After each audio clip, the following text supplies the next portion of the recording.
Usiruhusu mwanamke akulishe hata siku moja. Usiruhusu mwanamke hakulishe hata siku moja. Maana mara ya kwanza mwanamke Hawa alipomlisha mwanaume Adamu, Mungu alimlani yeye na ardhi ikalaaniwa pia. Machafuko yakaingia duniani kote. Basi sikia, fundisho hili si simulizi tu, bali ni kanuni ya kiungu na onyo kwa wanaume wa vizazi vyote. Fundisho hili linatufundisha kuwa jukumu la kutoa na mahitaji limewekwa na Mungu mabegani mwa mwanaume. Kwa hiyo mpangilio huo ukivunjwa, madhara yake huwa ni makubwa sana. Unapomruhusu mwanamke akulishe wala akulishie familia, si kwamba unakubali tu zawadi zake, bali unampa mamlaka yako, nafasi yako na kiini cha utu wako kama mwanaume. Haijalishi maisha yako ni magumu kiasi gani, wala haijalishi maisha yako ni ya taabu kiasi gani, maana mara nyingi ni salama sana na busara zaidi kumtegemea mwanaume mwenzako kuliko mwanamke asiye mwenzako. Hii ni kwa sababu wanaume wanaelewa mapambano, ni kwa sababu wanayapitia kila siku. Mwanaume anayekusaidia anafanya hivyo kwa uelewa na kuelewa kwamba kubeba wajibu ni swala la kiume. Anajua thamani na heshima na utu kwa sababu yeye mwenyewe anapigania hayo.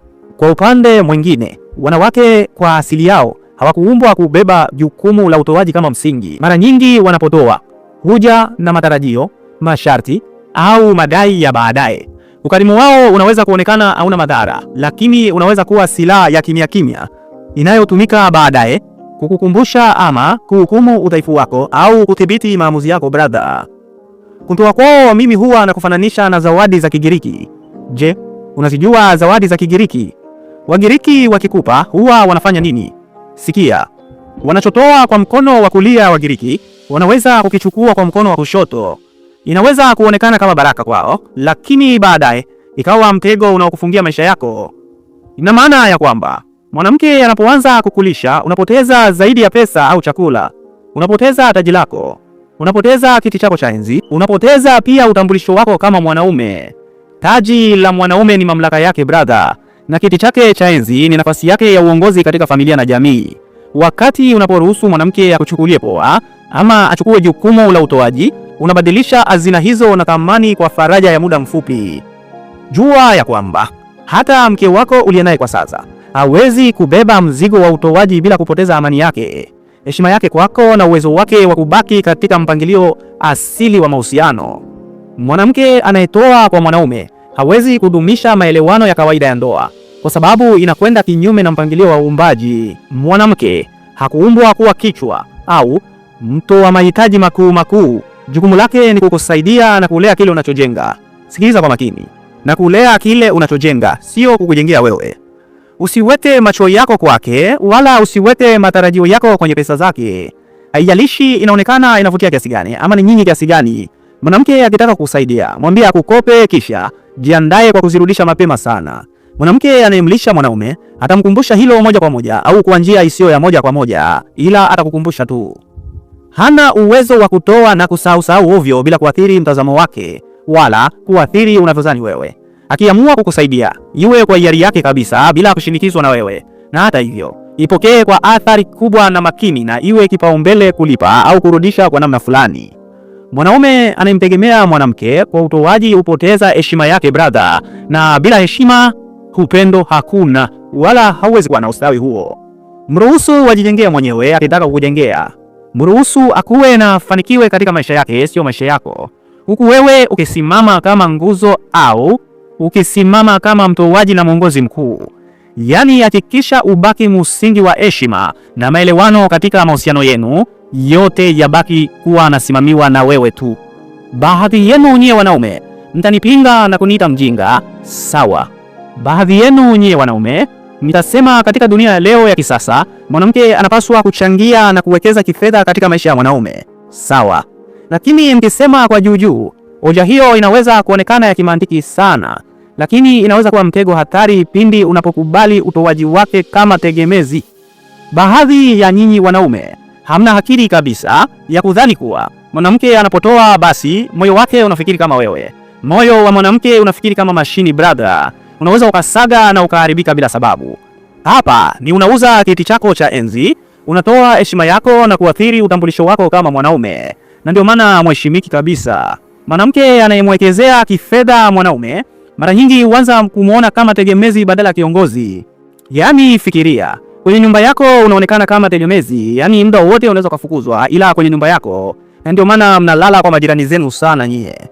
Yaani kadri muda unavyopita, hali hii hupunguza heshima yake kwako, na bila heshima msingi wa ndoa hubomoka kabisa brother. Maana heshima ni jiwe la pembeni la upendo, na bila hilo hakuna uhusiano hapo, hakuna ndoa inayoweza kudumu hapo, wala hakuna kuendelea kwa ndoa. Ni ile mnasema tumetoka mbali, na ndipo mnapofikia hapo. Kama mwanaume umeitwa kujitahidi kufanikiwa kwa juhudi zako na sio za mwanamke. Kama mwanaume jenga nguvu yako, rasilimali zako na mtandao wako kwa wanaume wengine na sio kwa wanawake.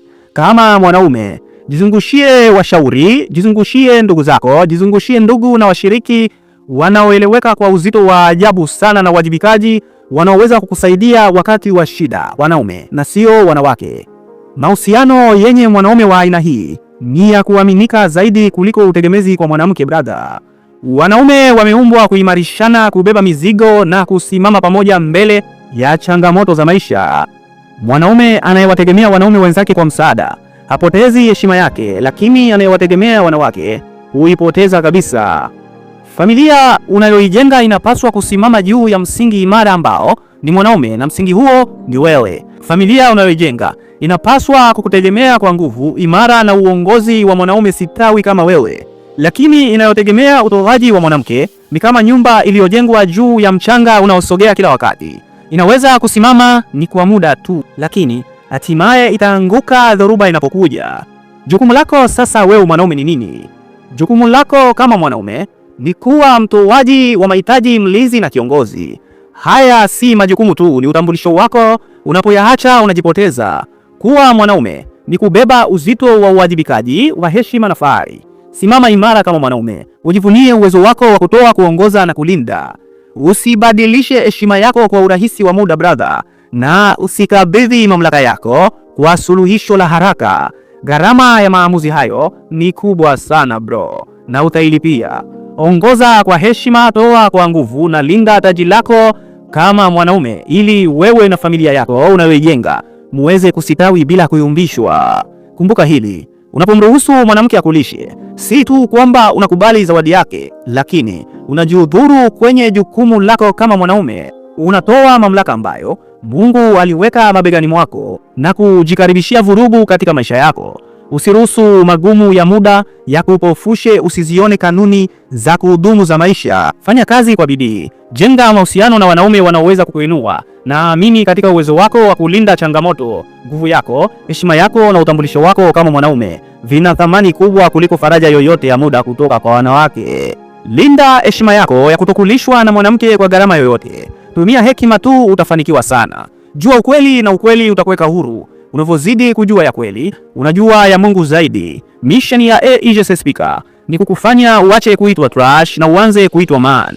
Jiunge nasi katika safari hii kwa kusubscribe AEJS Speaker channel yetu. Sio mwingine, ni wako Mwalimu Kelvin Ndume. Amin.